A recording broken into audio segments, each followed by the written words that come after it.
Bonsoir à tous, soyez les bienvenus dans l'After. Nous sommes là en direct bien sûr jusqu'à minuit sur RMC et en simultané sur BFM Sport. L'After ce soir avec Daniel Riolo. Salut Daniel. Salut les amis. Avec Florent Gautreau également. Salut Flo. Salut à tous. After évidemment largement consacré à la finale de la Coupe de France, remportée donc par le Paris Saint-Germain face au SCO d'Angers. But à la 91e, 1-0. Score final, but contre son camp de Sissoko. Une finale assez pauvre. On va y revenir dans le détail. Évaluation complète bien sûr. Conséquences pour la suite du PSG d'Angers. Vous êtes tous les bienvenus bien sûr au 32-16 sur le hashtag RMC Live pour débriefer cette finale. On parlera également des autres finales européennes, notamment en Angleterre où donc Arsenal a battu Chelsea 2-1. Donc Philippe Auclair sera avec nous pour revenir sur cette finale de la Cup en Angleterre. On rentre tout de suite dans le vif du sujet à 23h04 avec l'essentiel dans l'after. Évidemment, c'est les 3 points. Le plus important, c'est 3 points. L'important, c'est l'essentiel. Et souvent, l'essentiel, c'est le plus important. Tes 3 points ce soir, Daniel, après ce succès étriqué des Parisiens. Oui, mon premier point, c'est de revenir déjà sur ce constat. Comme toi, j'ai vu un petit pari, certes, un pari qui a gagné, mais vraiment un petit PSG dans le jeu. On va avoir l'occasion de développer, bien sûr. Le deuxième point, c'est sur ce que Angers a tenté. Angers a fait le pari du bloc, d'attendre éventuellement un corner qui tombe du ciel. Enfin, a fait le pari du hold-up. Pari perdu. Ce jeu-là, moi, quand c'est des grosses équipes qui ont des moyens qui font ça, c'est un truc qui me plaît pas. Quand c'est une équipe avec aussi peu de moyens, pourquoi pas sur une finale de tenter ça? Je leur en veux pas. Face au PSG, peut-être que c'était le pari qu'il fallait tenter. Au final, ils sont punis de la pire des façons d'avoir en plus aussi peu fait en seconde période. Voilà, pari perdu dans le choix de jeu de Stéphane Moulin. Et puis le PSG donc qui met un pansement sur sa saison grâce à cette victoire. Et c'est mon troisième point. Coupe de la Ligue, Coupe de France. Ça semble être comme une sorte de minimum avec ce qui s'est passé par ailleurs dans la saison et les diverses déceptions. Donc il faut qu'ils prennent la coupe là, qu'ils aillent bouffer ce soir. Et qui évidemment très vite les dirigeants se penchent sur la saison prochaine. Il y a un vrai petit chantier. Intéressant chantier. Ah oui. Il y a un chantier à mener à bien là. Et on va le suivre de très près ce chantier. Ouais. Juste avant de te donner la parole, Florent, pour tes 3 points. 3 Coupes de France consécutives, ce n'était plus arrivé depuis Lille en 46, 47, 48. Donc c'est quand même un petit événement pour l'enchaînement au niveau des Coupes de France pour le PSG. Tes 3 points ce soir, Florent. Ah mais toi pas, moi je voulais pas revenir sur le constat, on va débriefer le match dans l'ensemble. Je vais parler de Matuidi parce que ça m'a surpris encore une fois ce soir. J'ai fait un tweet en ce sens. Je me suis rendu compte que la plupart du temps, les occasions étaient terminées par Matuidi. Alors évidemment, il y a du Cavani une fois ou deux, mais alors on peut s'en inquiéter ou pas. En tout cas, déjà dans la puissance qu'il a physique, qu'il faut le faire parce qu'il faut être à la fin des actions. Alors après, il n'a pas l'adresse d'un attaquant, mais enfin quand même. Et je dirais même que sur le corner, c'est lui qui gêne Sissoko, c'est lui qui est encore là. Il est toujours à l'endroit où devrait être, entre guillemets, plutôt, on va dire, un attaquant. Alors que des fois des milieux aillent porter le surnom, on peut en reparler. Mais en tout cas, je trouve quand même, avec tous les défauts qu'on lui connaît, l'inesthétique, etc., que si le PSG n'est pas Matuidi, je me demanderais même ce qu'il y aurait eu dans ce match par moment, parce que je l'ai vu, j'ai un nombre incalculable de fois box-to-box, surtout dans la box angevine. La dalle angevine, je voulais en parler parce que, alors, je suis pas tout à fait d'accord avec l'analyse, enfin, même si évidemment ils ont joué très bas. Mais en deuxième période, ils ont tenté un truc, ça s'est pas trop vu peut-être, mais enfin ils ont eu 2 occasions ou 3 occasions. Ils ont quand même tenté d'ouvrir le score. Ils se sont dit à un moment où ils avaient du physique. 45e. Ouais, ils ont tenté. Ouais, mais ils ont quand même tenté un truc. Ils mettent une belle frappe suite à un coup franc. Ils n'ont joué que pour les coups francs. Non, mais ils sont dans le camp parisien. Ouais, parce que Paris a un peu reculé histoire d'essayer de remonter en transition. Mais ce que je veux te dire, c'est qu'ils n'étaient pas dans l'idée en se disant on fait le bus puis on attend.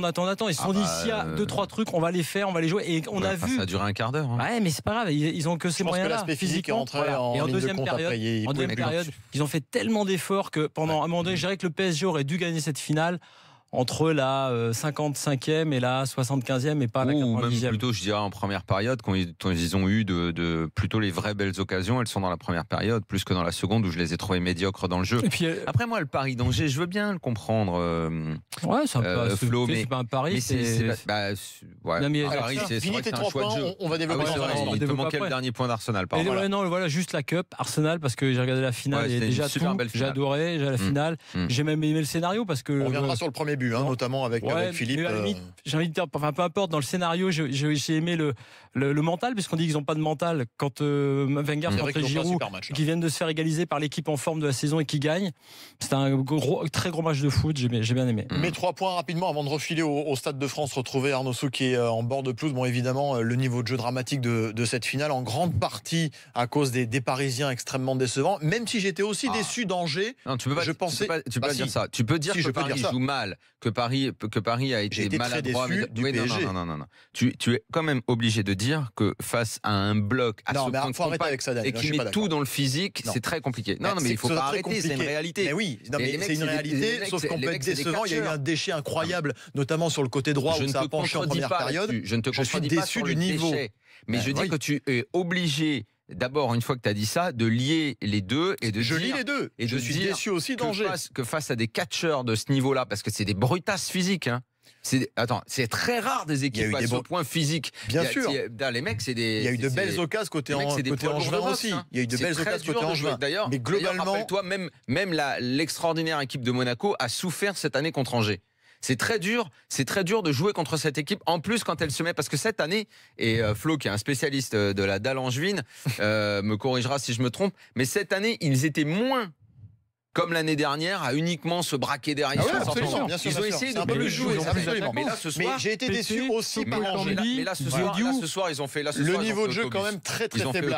En premier point, mon deuxième point, c'est la fin de cycle au niveau des joueurs du Paris Saint-Germain. Pour moi, c'est terminé pour les Aurier, pour les deux Thiago, notamment, et Aurier au niveau de son attitude, c'était pas possible. Je comprends pas pourquoi M. l'arbitre ne lui a pas mis le rouge lorsqu'il lui a fait ce geste de la tête qui était juste scandaleux. C'était insupportable. Ça, c'est insupportable. Et quand même, le troisième point, on sentait que ça allait finir par craquer côté Angers, mais pas comme ça. J'aurais préféré un magnifique but de Cavani, par exemple, ou un magnifique but de Marco Verratti, qui a pour moi un peu surnagé côté parisien, mais finir comme ça sur un but contre son camp, un peu cruel quand même pour les Angevins. Juste avant de prendre Lamine, qui nous appelle au 32-16, retournons au Stade de France, puisqu'Arnaud Souk est notre envoyé spécial sur la pelouse. Le protocole se prépare, Arnaud, pour recevoir la coupe côté parisien. T'entends des mains qui frappent, ce sont les Parisiens qui sont juste là, tout à côté de moi. Beaucoup de joie évidemment chez les Parisiens. Bon, j'ai essayé de faire parler Thiago Motta, mais il m'a dit qu'il parlerait après. Voilà, Thiago Motta ou Thiago Silva. Par contre,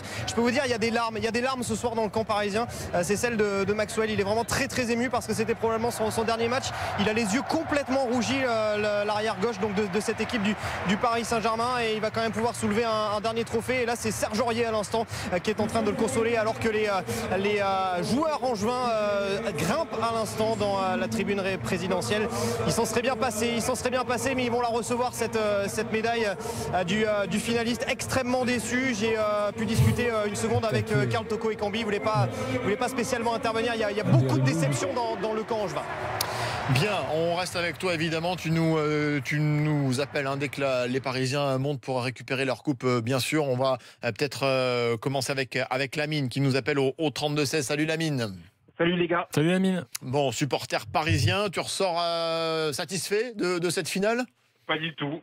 Moi, je suis extrêmement déçu par les productions du PSG depuis en gros toute la saison finalement, puisqu'il y a eu l'éclaircie de Barcelone, mais tout ce qu'ils ont fait cette année a été presque catastrophique. Et on va nous parler du total de points qu'ils ont eu en Ligue 1, mais pour moi ça n'a aucune valeur puisqu'ils l'ont fait les 3 dernières années. Et des analystes comme Monsieur Riolo, moi je viens un peu pour l'interpeller aussi ce soir. Je ne sais pas si vous allez me laisser parler. Il va te répondre, vas-y. Oui. Moi j'écoute beaucoup votre émission, ça fait plusieurs années que je vous appelle. Daniel, puisque c'est à toi que je veux parler, je comprends pas tes analyses cette année, parce que tu nous as expliqué toutes les années d'avant que l'équipe était en autogestion, qu'il n'y avait pas de coach, etc., etc. Cette année, l'équipe est encore pire que quand il était en autogestion. Donc on comprend même pas ce que fait Emery. Il met Matuidi, Verratti et Motta au milieu de terrain, il met Pastore sur le banc, il met Serge Aurier sur le terrain. Il fait aucun choix finalement. Il a enlevé Lucas pour mettre Draxler qui est arrivé en janvier. On sait même pas qui dirige le bateau et on a l'impression que l'équipe est encore pire que les années d'avant. Réponse de Daniel. Mais alors, je comprends pas. Il t'a semblé cette année que quand il fallait critiquer ce que faisait le PSG, je ne l'ai pas fait ? À aucun moment tu as chargé le coach, tu as chargé les joueurs, alors que les années d'avant tu chargeais jamais les joueurs. alors que les comportements étaient identiques. Je crois franchement que c'est pas du tout comme ça que ça s'est passé. J'ai juste dit dès le début de la saison qu'il fallait lui laisser le temps de bosser. Quand on a vu qu'il remettait la même tactique avec les 3 au milieu, on l'a déploré. Quand on a suivi les blessures de Pastore à répétition qui ont empêché de modifier le système, mais c'est une fausse excuse, ça, c'est pas vrai. Hein. Ah, non, mais excuse-moi, je savais pas qu'il avait pas été blessé, Pastore, pardonne-moi. Il a été blessé. Non, mais j'ai dû rater ça, pardon. J'ai dû rater Pastore, en fait, a été là toute la saison, il était sur le banc, d'accord ? Non, pas du tout. Pas du tout. Il a été blessé, comme tu le dis, mais en finale de la Coupe de la Ligue, il était disponible, il avait enchaîné les matchs d'avant, tout le monde était surpris de le voir. À finale de Coupe de la Ligue, vu le niveau du PSG ce soir-là, c'est un peu dur de lui donner tort. Hein. Non, mais après, c'est une question. Excuse-moi, mais là, vu le niveau, et puis après, Lamine, excuse-moi, tu as ton avis, je suis absolument pas d'accord avec toi. Je suis absolument pas d'accord avec toi. Je pense que sur tout ce que tu dis, je pense que pour une première année, il y a eu énormément d'erreurs, des erreurs qui viennent en fait de problèmes de gestion qui traînent au club depuis pas mal de temps. Alors Daniel, messieurs, je vous coupe. On va retrouver Arnaud Souk au Stade de France. Il est en compagnie de Santamaria, le joueur d'Angers. Oui, avec Baptiste Santamaria, le joueur d'Angers. Effectivement, on imagine beaucoup de déceptions. Ce soir, vous les avez tenus quasiment jusqu'au bout. Hein. Ouais, je pense qu'on est déçus par rapport à la physionomie du match parce que je pense qu'on n'a pas concédé tant d'occasions que ça. En deuxième mi-temps, on a réussi à bien défendre et on prend ce but à la 90e minute. Donc je pense qu'on méritait les prolongations. Donc la déception, elle est là aujourd'hui. C'est un coup du sort, mais en même temps, votre club progresse énormément.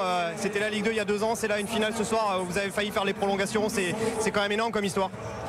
C'est sûr. C'est un club qui est en train de progresser, qui est en train d'avancer avec l'avenir. Et aujourd'hui, je suis très fier de faire partie de cette équipe et je suis très fier de mes coéquipiers. On a fait quelque chose de fantastique et encore une fois, on est un peu déçus par rapport à cette défaite. Vous avez longtemps communié avec le public là dans le virage nord, les 20 000 Angevins qui sont venus, ils vous ont soutenu énormément. Hein. Je pense qu'ils l'ont mérité, c'était leur finale aussi. Ils ont été fantastiques tout au long de l'année et encore ce soir, ils nous le montrent, même avec la défaite, ils sont là avec nous et c'est une grande famille, c'est ça et c'est fantastique. Merci Baptiste Santamaria, félicitations pour ce beau parcours. Et Arnaud, on va rester avec toi puisque la coupe va être soulevée d'un instant à l'autre par les Parisiens qui sont sur la tribune. Effectivement, ils sont sur le podium, là je les aperçois, on voit Adrien Rabiot là, et sa petite caméra GoPro là, qui est en train de filmer. C'est pas comme Kylian Mbappé qui lui a même pas pris son téléphone pour célébrer le titre monégasque. En tout cas, on voit Kevin Trapp qui était le gardien remplaçant ce soir, Alphonse Areola au premier plan, également Angel Di Maria, Lucas, Edinson Cavani bien sûr, Thomas Meunier qui est là également. Il est en jean, il a un jean troué, je peux te dire, au niveau du genou gauche précisément, et des chaussures colorées assez sympathiques, violettes, c'est tout brillant, tout et sympa. Il a fait la météo ce soir. Ouais, voilà, et la coupe, le trophée Charles Simon qui est brandi par Maxwell. C'était son dernier match ce soir. Maxwell qui brandit cette coupe. La coupe est pleine pour le PSG. C'est la 11e de l'histoire du Paris Saint-Germain. Record absolu en France avec les paillettes derrière le podium. On voit les Parisiens très heureux. Et un drapeau, c'est le drapeau uruguayen qui est brandi par Edinson Cavani. Alors que là, je suis en train de me faire repousser par la sécurité parce que je me suis approché d'un peu trop près. Mais voilà, les fanions. Qui restera à 49 buts du coup cette saison. Qui restera à 49 buts cette saison, Cavani. J'entends pas ce que tu me dis. En tout cas, ce que je peux te dire, c'est que les fanions du Paris Saint-Germain qui flottent là aux côtés du trophée Charles Simon. Et voilà, je me fais pousser dehors parce que je suis allé là où j'avais pas le droit. Fais attention à toi. D'autres réactions à venir évidemment dans l'after. Voilà, 3e Coupe de France consécutive pour le PSG, la 11e effectivement. C'est mieux que Marseille qui est toujours à 10. Je te rends la parole, Daniel. T'évoquais les mauvais choix de cette saison, notamment pour répondre à Lamine qui t'interpellait au 32-16. Je sais plus où l'on était, Lamine, mais oui, tu disais grosso modo, en fait, le fond de ta question, c'est pourquoi je charge pas l'entraîneur plutôt que les joueurs. Ouais, déjà. Non, c'est pas ça. C'est juste que, moi, je t'écoute depuis plusieurs années, je suis beaucoup tes analyses et, je suis comme toute personne, je suis d'accord avec toi sur certaines choses, un peu moins sur d'autres, et souvent très d'accord. Mais le problème, c'est que cette année, et de façon très nouvelle, je ne comprends pas pourquoi tu n'analyses pas les choses comme tu le faisais les années d'avant. Mais à propos de quoi? À propos du PSG? Mais Emery ne fait aucun choix. Mais écoute. Attends, mais les années d'avant, on était tous d'accord pour dire que David Luiz, sa place n'était pas en défense centrale. Vous avez demandé dans l'after tout le temps que Marquinhos joue. Il a été catastrophique cette année. Il n'a rien apporté. Catastrophique, faut arrêter. Non, mais là, Lamine, franchement, t'es en exagération totale. Je te promets. Son match à Barcelone? Non, bah, Attends, laisse excuse-moi, Daniel te répondre. L'ami. excuse-moi, mais là, ils étaient tous mauvais. Je crois que, exactement comme avec Jardim, je crois exactement que même avec Blanc, la première année, je pense que quand un mec arrive et qu'il récupère en plus un contexte très particulier, une équipe qui n'est pas renforcée. C'est pas ce que tu as dit quand Blanc était là la première année. Bien sûr que si. Non. Alors là, tu te trompes. Alors que les joueurs avaient fait n'importe quoi. Non. Alors Lamine, je te promets, là-dessus, c'est faux. La première année, j'ai été plutôt indulgent. Plutôt indulgent. Messieurs, je vous recoupe. Maxwell, juste l'homme de la soirée, est au micro d'Arnaud Souk au Stade de France. Avec le club et gagner le encore un autre titre, c'est spécial. Maxwell, très dur. Très dur comme d'habitude en finale. C'est toujours difficile, mais on a réussi à gagner, c'est la chose. On vous voit très ému là. Bon voilà, Maxwell, c'était rapide, mais c'était bon. Marquinhos qui a la coupe, le trophée. Mais Maxwell, c'est pas la peine d'en rajouter. Voilà. Merci Arnaud, on te retrouve s'il y a d'autres joueurs qui t'arrêtent à son niveau. Je dis qu'elle était tellement éculée celle-là qu'au moment où il part, il fallait la refaire. C'est ça. Au moment où il quitte le PSG, je pense une dernière fois, il fallait la sortir. C'est vrai qu'on l'a fait au moins 5 ou 6 fois. Tu vas y arriver, Daniel. L'ami, non, d'abord, c'est pas vrai. Sur la première année, j'étais beaucoup plus indulgent que par la suite à Laurent Blanc. Et en plus, si tu veux faire une opposition avec les deux, qui à mon sens n'a absolument pas lieu d'être, parce que quand tu as donné 3 ans à un entraîneur, je pense que tu peux en donner au moins 2 à un autre qui arrive, en lui laissant du temps, exactement comme ça a été ma réflexion avec Jardim quand il est arrivé, alors que tout le monde le démontait. C'est souvent le cas. Et c'est souvent comme ça que j'analyse, puisque tu me demandes comment j'analyse. Et ensuite, Lamine, pour terminer sur le sujet, sur Laurent Blanc, le problème c'est que c'est pas nouveau.